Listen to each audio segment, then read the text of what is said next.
ওদিকে আমডাঙ্গার একটি বুথে 900 জন ভোটার, তার মধ্যে থেকে 853 জনকেই হিয়ারিংয়ে ডাকা হয়েছে।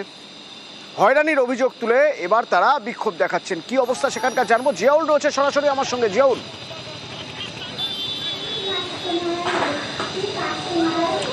দেখো, খুব গুরুত্বপূর্ণ জাতীয় সড়ক 12 নম্বর জাতীয় সড়ক প্রায় ঘন্টা দুয়েক ধরে কিন্তু এখনো পর্যন্ত অবরোধ চলছে।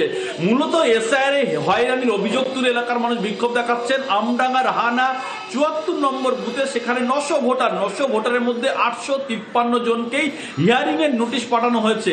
ফলে এলাকার মানুষ বলছেন শুধুমাত্র কি 45 জন ভোটার যারা এদেশীয় বাজার কোনো সমস্যা নেই, এমনটা নয়। এখানে প্রায় বছরের পর বছর বসবাস করছে। 2002 সালে তারা ভোটার লিস্টে লিস্ট পাঠিয়েছেন।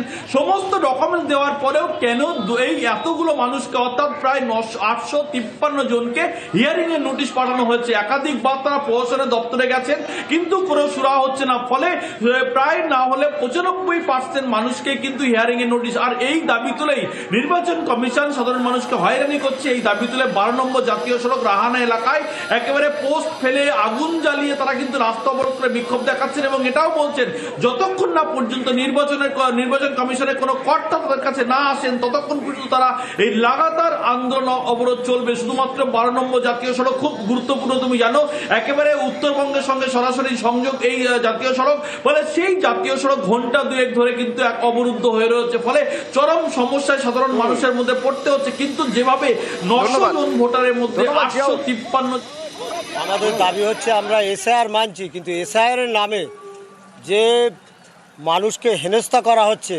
সাধারণ মানুষকে, তারই প্রতিবাদে আমাদের অবরোধ। আমাদের বুথে 950 ভোটারের মধ্যে 45 জনের নাম আছে অরিজিনালি, আর বাকি সব নোটিশ। 500 বছরের বাসিন্দা আমাদের এখানে, পূর্বপুরুষ ধরে আমাদের সম্পত্তি আছে, আমাদের আই কার্ড আছে, আধার কার্ড আছে, প্যান কার্ড আছে। তা সত্ত্বেও আমাদেরকে ডেকে হ্যারাস করা হচ্ছে। এরই প্রতিবাদে আমরা আজকে রাস্তা অবরোধ করেছি। আগামী দিনে যদি মানুষকে এইভাবে হেনস্থা করা হয় তাহলে আমরা আরো বড় ধরনের আন্দোলন